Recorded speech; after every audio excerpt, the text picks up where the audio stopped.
help desk software, payment software, email marketing tools, CMS and blogging tools, SEO tools, deal management tracking, pipeline tracking.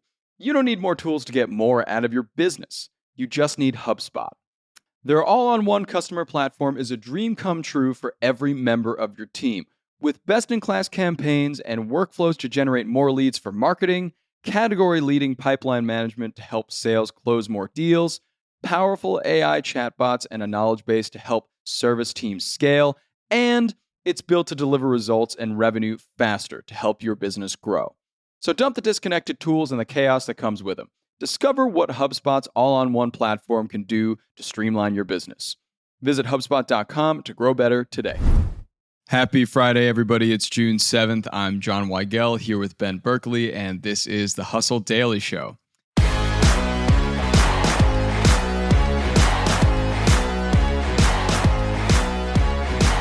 We all know that the AI industry is evolving rapidly. OpenAI only came into the fray 18 months ago, and since then, companies like Google have ramped up AI investment and innovation in order to keep up. But is this a problem? Many think this, quote, AI arms race could pose a risk to our security and way of life, so how do we slow it down, and does anyone actually want to slow it down? But before that, let's give you the hits and headlines in business and tech. First up, Humane told customers to stop using its AI Pins charging case immediately because an issue with its battery cells, quote, may pose a fire safety risk. So not only are you paying hundreds of dollars and a monthly subscription, but you are also paying for a fire risk. Yeah, I would just note as a performance comedy bit, Humane's great. Like, I love them. I want more of this. As a business, it just feels like it keeps getting worse. I believe we talked about the other week, they are still seeking a buyer. Mm-hmm. Today, it came out that they're trying to get HP on the hook for $1 billion. Oof. But where's that value coming from? Because the same report, which is in the New York Times, revealed that they only sold 10,000 pins, which is about like $7 million in revenue if you kind of take their $700 price point. And that seems like they're asking for a lot of money for how bad that went. Like, that's also like 10 times less than the expectations they set for sales. Wow. It sounds like they are really not doing too hot. We did talk about them seeking a buyer, so I just don't know if they're going to get that $1 billion anytime soon, unfortunately for them. Good luck. Next, Robinhood is acquiring Bitstamp, one of the largest crypto exchanges in the UK, for $200 million in an all-cash deal. Moving on to the FTC. The FTC is investigating the structure of Microsoft's $650 million investment in Inflection AI, maker of Chatbot PI. Specifically, whether the deal was set up to avoid the antitrust scrutiny that it's now receiving. So Microsoft falling into the bulk of companies that are trying to avoid an antitrust lawsuit as of late. Will it work for them? I don't know.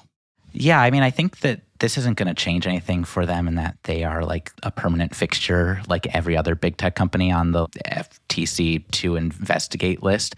But there is the very specific tactic here, which is the acqui-hire tactic that a lot of big tech companies use to get around regulations. That seems to be the most interesting part here, is if the FTC can break that up. Because what happened here is Microsoft, spent heavily on Inflection, but kind of made sure they're seen as a customer rather than as an investor. Meanwhile, they then hired Inflection's co-founder and his team to create a new division within Microsoft's AI operation. So smooth moves, but if that move's taken off the tables, it probably would be a really big ripple effect for tech startups. Yeah, agreed. Moving over to SpaceX. SpaceX's Starship completed its first successful test flight yesterday, with the rocket re-entering the Earth's atmosphere and splashing down in the Indian Ocean, all intact. And finally, the mayoral election in Cheyenne, Wyoming is getting very strange. One of the formally registered candidates is named Vic, VIC, which is short for Virtual Integrated Citizen. It appears to be a local man named Victor Miller running for mayor as, quote, an AI candidate, running all communications and decisions through customized GPT. Ben, what are the odds we see an AI mayor in Cheyenne, Wyoming? Oh, boy. I mean, first off, we're just so deep into AI today, it kind of is nauseating. We really are. And I'm going to nauseate myself further by saying that while I hope Vic loses this specific election, I do kind of hope this idea wins out in some place, ideally with a much smaller population, because it is a really interesting thought experiment. Like, can technology use data-driven decisions and kind of make governance more effective and transparent in some ways? That kind of sounds like what the guy's going for behind this whole push for mayor. And I'm honestly already kind of mad at myself right now for going so soft on AI. We haven't even done the top story yet. So I know. Oh my God. And just you wait. Yeah. Speaking of that, we have a little doom and gloom for you this Friday, but that builds character. Daily AI innovation is almost as consistent as the sun rising every day, as we've seen an entire industry built and expanded just, within a few years. So, Ben, is anyone other than you and me just drearily concerned about this rapid rise?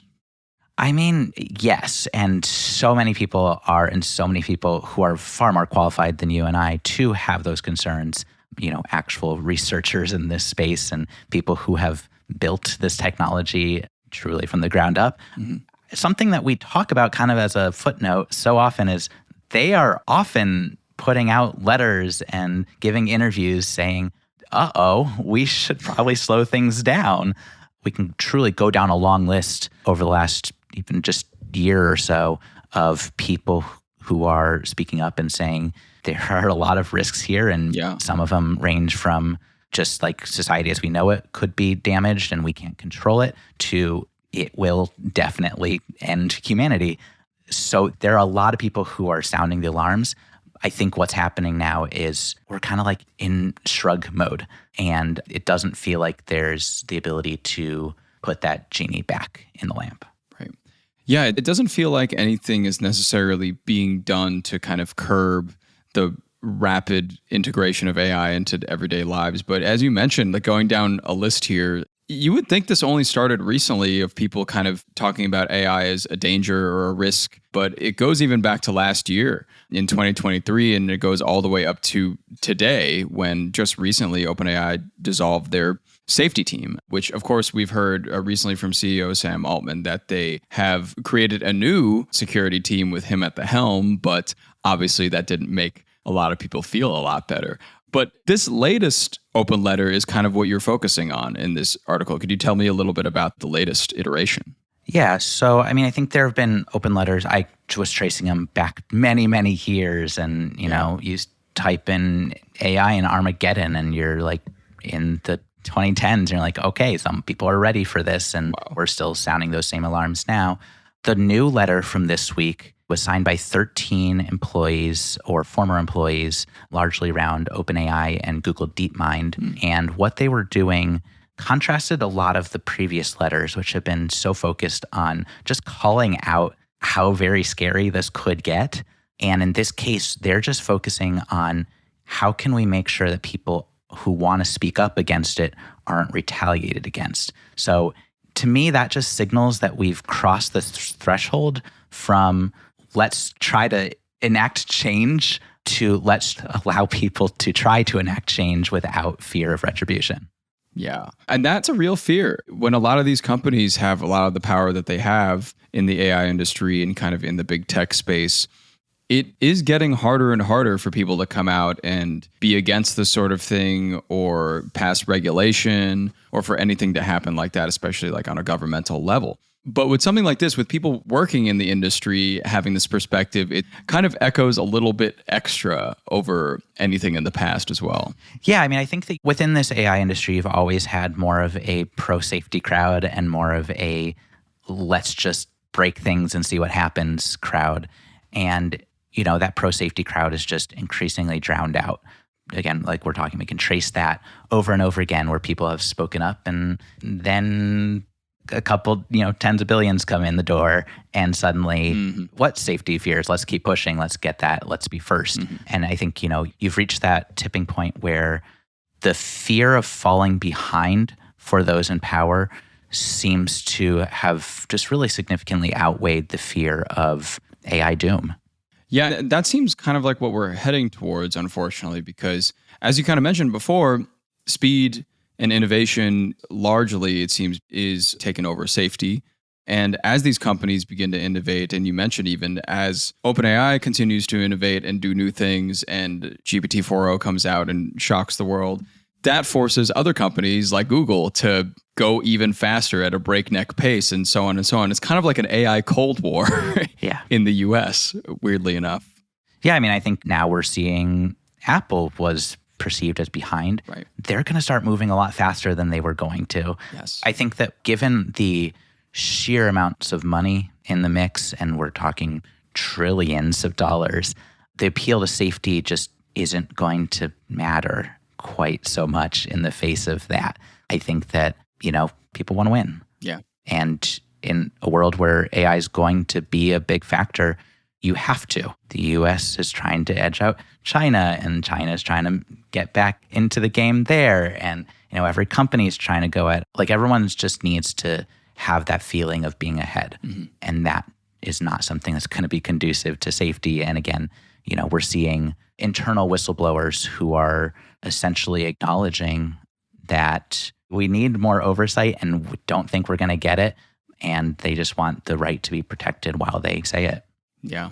And, I kind of have no positive spin to end this on, unfortunately, but it is just something that needs to be addressed continuously, and people can't be victimized for speaking out about it as they have been previously.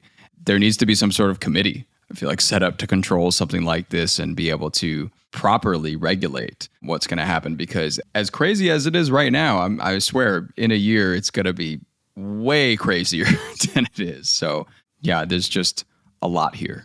Yeah, I think the era of open letters is probably going to be behind us very soon, because I don't expect them to do a whole lot other than arm people with the ability to just have a really satisfying told you so someday if some of the worst predictions come to bear. Yeah, right. And you were saying you Googled AI Armageddon earlier. Just Google image that. It's really fun. It looks crazy. Wow. What a great Friday activity. Yeah, have a great weekend. Let's go into the weekend feeling so good. Oh my God, gonna soak up that sun this weekend. Yep.